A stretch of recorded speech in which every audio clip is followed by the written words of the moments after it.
producer and editor of the movie, for Daniel Moya, who is a screenwriter of the movie, and Catherine Curtin, who is in the movie. It's brilliant as what's the French character's name? Terry? Terry, come on. That's Terry Keefe, the other producer. Terry, oh, come on up here, Terry. Great. Let's have some fun, and I want to get everybody involved in the conversation. So if you have a question anytime, raise your hand. If you don't see your hand, just, right there, go for it. So what were some of the challenges of adapting the Watergate story, given that it's been done in so many different, very famous movies? How did you kind of think about putting your own mark on that? Well, it started because Terry invited me out to the Silver Sands Motel and said, what did you say, Terry? I said, we've never shot a feature film here, although I went to film school with Dan, and we're closed in the winter and we should shoot something. So I said, okay. So I got Daniel Moya involved, and we wrote a screenplay, and then we cast it, and then with Kathy, and then we made the movie. It's that simple. In a pandemic. So, okay. And we have a question? Yes, go right ahead. Yeah. How much of Bruce Campbell and Ted Raimi's dialogue was ad-libbed? Not that much. Not a lot. No, because logistically we had to.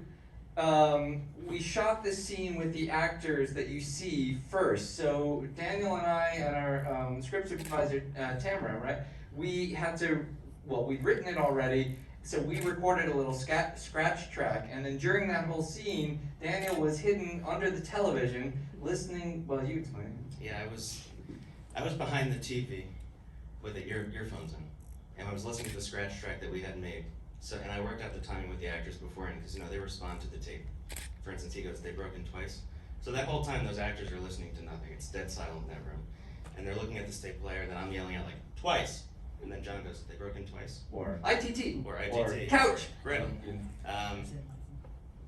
And then we shut down. we shut down. Yeah, then the pandemic happened. We had made it 11 days into the movie, and then we found out we were one of the last films shooting in North America, and we thought, well, everyone else knows something we don't know. So we shut down. A third of the crew stayed there for 10 weeks. It was right through Memorial Day when we actually had guests come back. So yeah, because we had leftover Omaha steak, so they didn't eat each other. So and then I grabbed a hard drive, went back to LA, which is where I'm from, started editing the movie, and then a couple months in, we realized, the voice actors who we had scheduled, well, we never really scheduled. We said, oh, we're going to do it in post-production sometime. But actors, as you know, were sitting around not doing much, right? So we thought, why don't we just do it over Zoom? Everyone's got Zoom now. A couple of the actors had good mics. Bruce was in Oregon, Ted was in Canada, John was in LA, and so just Daniel and I got on Zoom sessions with them and recorded this 18.5-minute radio play. Hour and a half. Yeah, there is actually some improv stuff that Bruce and Ted did, especially because we needed extra filler for when you could hear one tape but you couldn't really hear what was on the other tape. So we needed some fun filler for things like that. So they've been friends since Evil Dead, so. Yeah, Bruce and Ted, and in fact they had done some Nixon stuff where Ted had been Nixon and Bruce was Haldeman, so they were really familiar with it. Are there Watergate any aficionados or buffs in the audience? I know there is one. Do you feel like it's that the ITT and the Howard Hughes? Look, to me, this movie is proof that you can be completely lost because I wasn't, and nothing about Watergate, and a lot of things go over my head, but still be entertained the entire time. Great words, great performances, everything about great direction, and I've seen it twice now, and I enjoyed it both times. I liked it more the second time. Still quite lost though. But do you feel like, as a Watergate aficionado, ITT, Howard Hughes, he feels like these are the things that are important to the script? Tell them what your Twitter feed is that you do, because it's amazing. Well, so my Twitter handle is @WatergateDayOf, and I go over everything that happened in Watergate 50 years ago, starting with June 17th, which is the 50th great break-in. But yeah, I think what a lot of people don't know is behind the actual crime that happened, there's a lot more that went on with the finances that really went unnoticed because a lot of people were focusing on the actual break-in itself and kind of what was going on in the White House. But there really was this whole corporate espionage stuff, corporate bribes that was really happening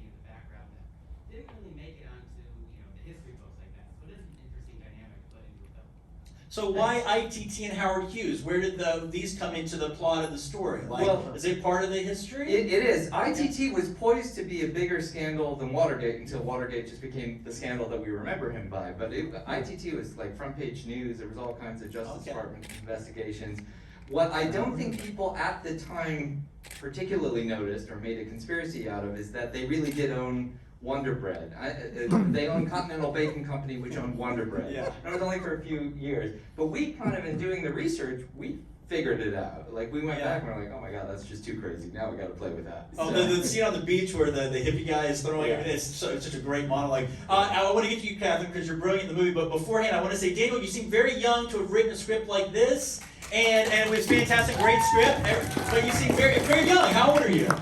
27. Okay, 27. So did you know anything about Watergate and Nixon at the time? Did you do a deep dive? Did you have? Did you watch movies like Frost Nixon, All the President's Men, Oliver Stone's Nixon, things like that to help you with the research? How extensive was it? Yeah, that first summer when Dan asked me to write the script, that summer was research. Yeah. I knew the name Nixon, and I knew the word Watergate, and that was about where it stopped. And I basically fell in love, not as much, the Watergate stuff is all fascinating, obviously, and gets us into the world, but the world of the 70s, what it might feel like to be with these people at dinner, for instance.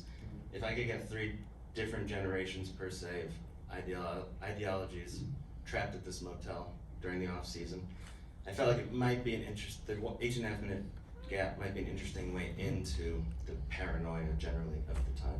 And so that was more interesting to me, honestly, than the Watergate per se. And you being a millennial, are you millennial then, or are you feel kind of more connected to the hippies, like the hippies of that time?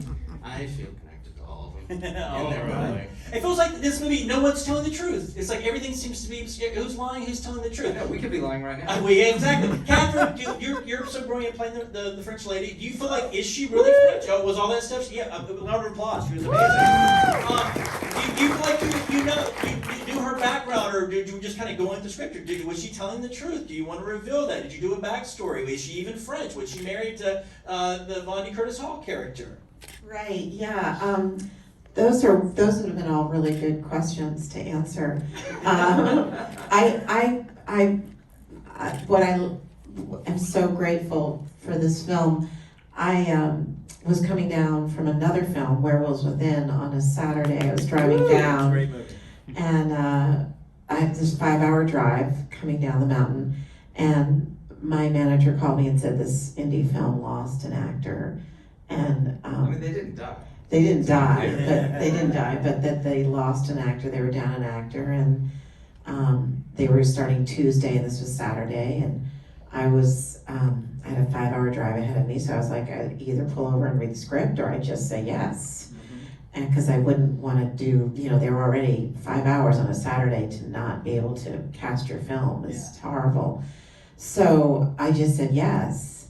So I would have loved to have really answered all those questions, but I just literally tried to memorize it and read it, and then my son's French teacher recorded the lines for me, and I think I butchered the French dialect really, but that's why I just sort of made it like a Euro whatever.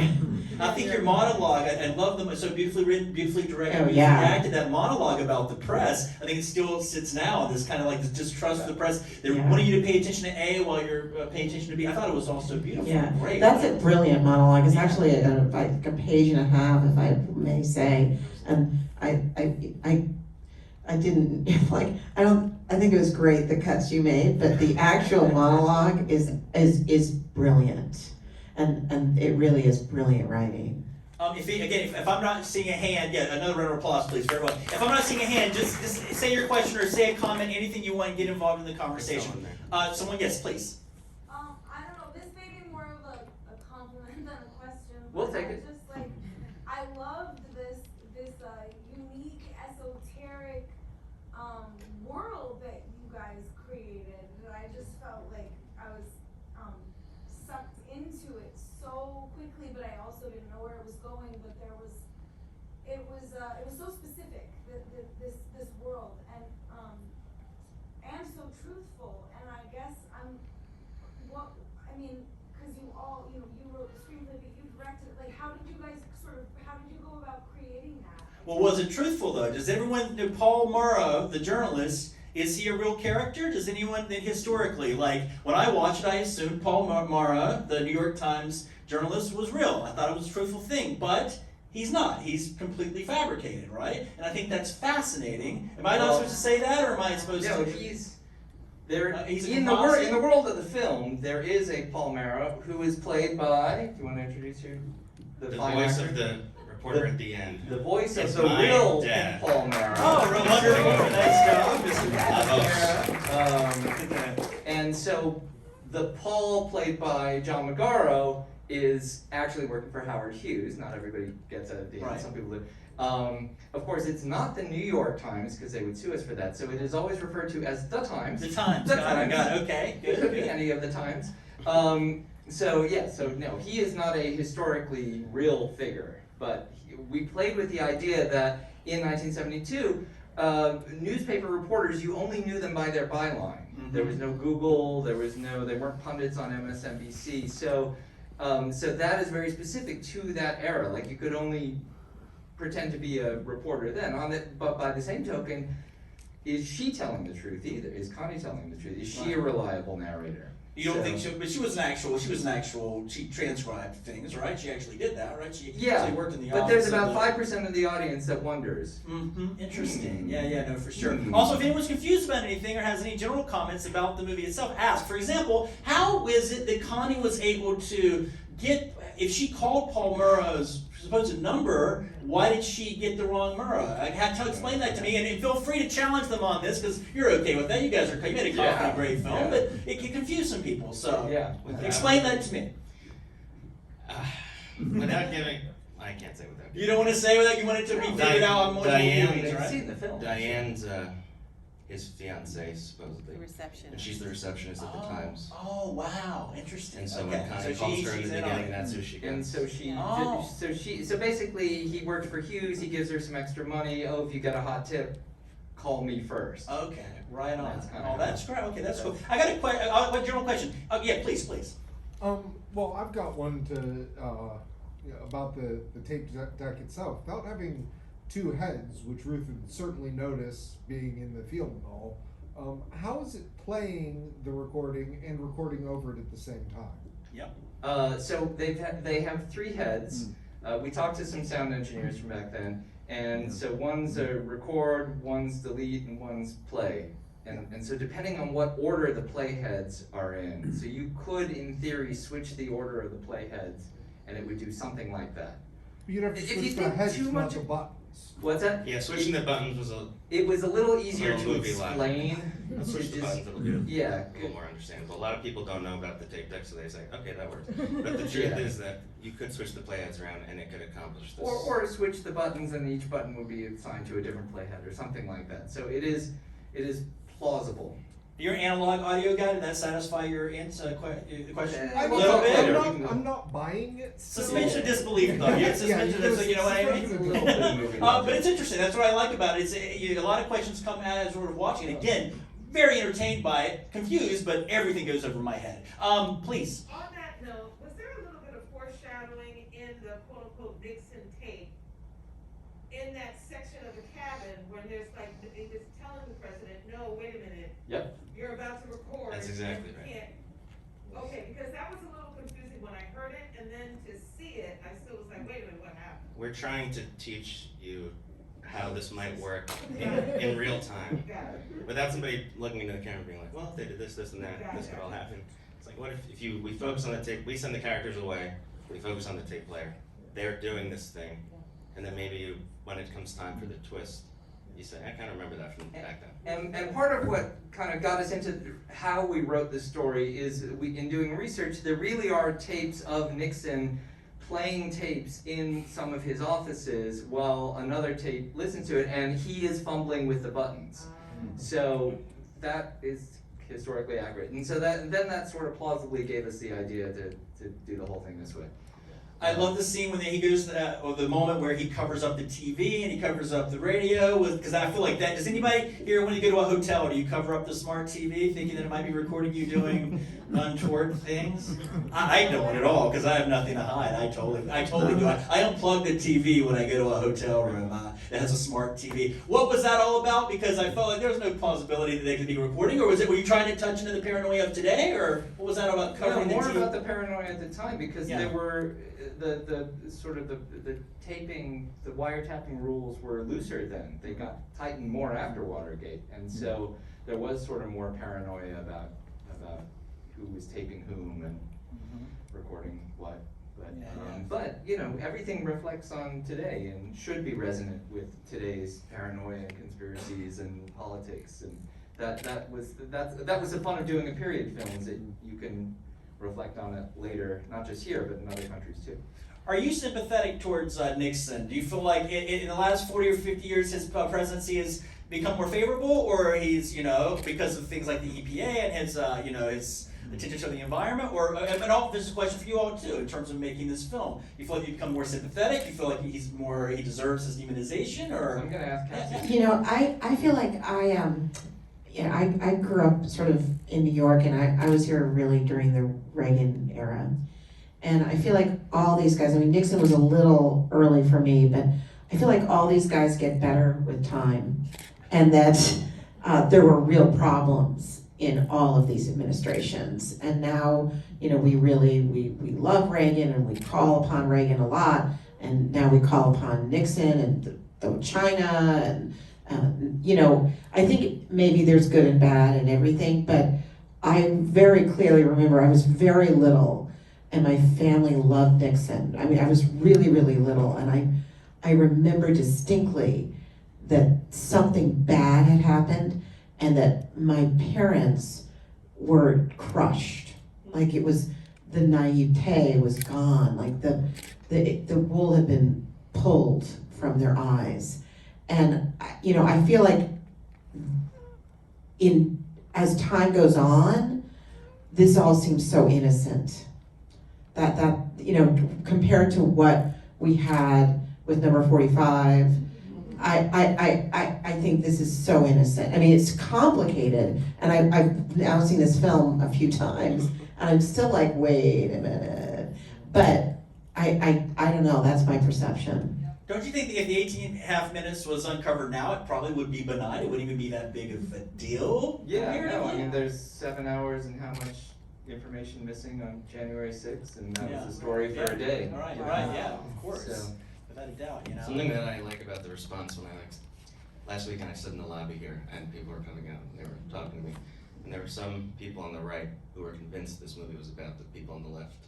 Then there were people on the left who were convinced this movie was about the people on the right. And I told them both that they were right. Yeah. Well, I like that. As long as they buy tickets. Yeah. Well, again, whatever you take away, I never thought about Connie possibly lying, but I love that the speech she gives about the man she was going to marry in that beautifully crafted shot in the hallway or in the outside of the hotel. I just thought it was beautiful, and it's like it makes her sympathetic to Nixon. She's not an apologist for him, but at least she's supportive, and she has her reasons for doing that. Yeah. He didn't start Vietnam. He didn't get us into Vietnam. That's the interesting thing. And that was part of what we were doing, was to show like all the different kinds of society. And 1974 was so specific because it was before the disco era. But it was post-Vietnam, and it was kind of the tail end of the hippies. Hippies were turning into cults or different things like that. Yeah. But meanwhile, you still had the World War II generation. Yeah. And so, to answer your question, I always felt like their backstory was true. Yeah. They really were in love. She was really French, maybe Oh, yeah. Alsace-Lorraine, Oh, but no, absolutely. European. No, I think she definitely was, that was real. Yeah. They were just off of World War II. Yeah. You know, like 20 years, 30 Julia years. Child, because she was in the OSS. Yeah. Little things like that. Yeah. No, that was definitely for sure. But what I love about this film is how complicated it is. Yeah. And I don't know, like it's so complicated that I'm like, wow, it's really complicated. But then I'm so grateful for that, but the simplicity of just the 3-act structure, the simplicity, and the fact that it's pretty much a chamber piece, but it does feel bigger because you use all the locations very well, which brings me to, and again, if you have a question and I missed, okay, let's do here, and then we'll go into that. Well, let's go back there first, and then we'll go to you, Sanjoy, and then we'll go to you again. You back, yes. Hi, Jen. Can you guys just tell me, I think I missed what she says at the end, or who she's talking to in the car, and it keeps I keep reminding, but what did she say in the car? Who is she referring to? And she wipes her tears Oh. away. Yeah, she says, thank God we're raising the cell. This tape would have killed us. So it's repeating the line from Nixon. It's just to show that she remembers everything. The tape isn't total. It's a race, but it ain't gone because she. Because she still knows it. What's she gonna go do? I could be like, is there someone in the car? Is there some, because we have all these layers of Right. who's telling the truth, who's not telling the truth? Maybe in the sequel, her No, car's. and, Well, I like you. and honestly, even the sound operator wasn't in the car. And you don't patronize the audience by spoon feeding them. They have to figure this stuff out. Especially with some of the jokes, really witty jokes. Okay, real quickly. Yeah, we have time for these two. Go ahead. Was there a version of the script where they didn't hook up because there was earth-shattering political stuff going on? Nope. No, it was. That was always there. Yeah, one of the earliest ideas was, what is the least romantic tape a couple can make love to? Very funny. Very And I funny. was like, Nixon. Yeah. Okay. Okay, so there were a bunch of parentheticals where you guys danced around one figure from that period in time and never really brought him up by name, and that's Henry Kissinger, who got mentioned with the ITT, with the Chilean coup, Vietnam, obviously. And Because Henry Kissinger is still alive, and if you mention someone who's still alive, they can still sue you. If you mention people who are dead, they can't sue you.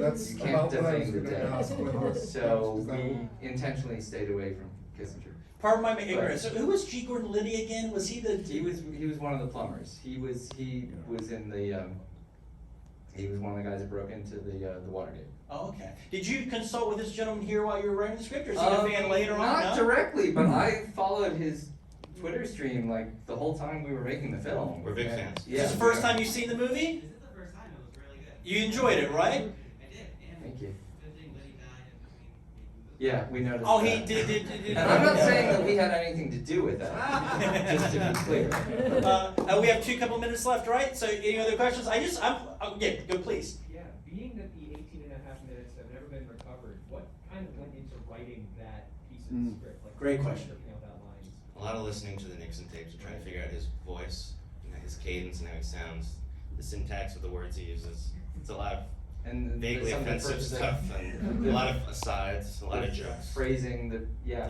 but yeah, it's everything in the tape is strangely enough some of the truest things in there because we took it from other tapes or from the historical record that came out later, like Hughes and Project Azorian, which is a whole other weird, real story. Yeah.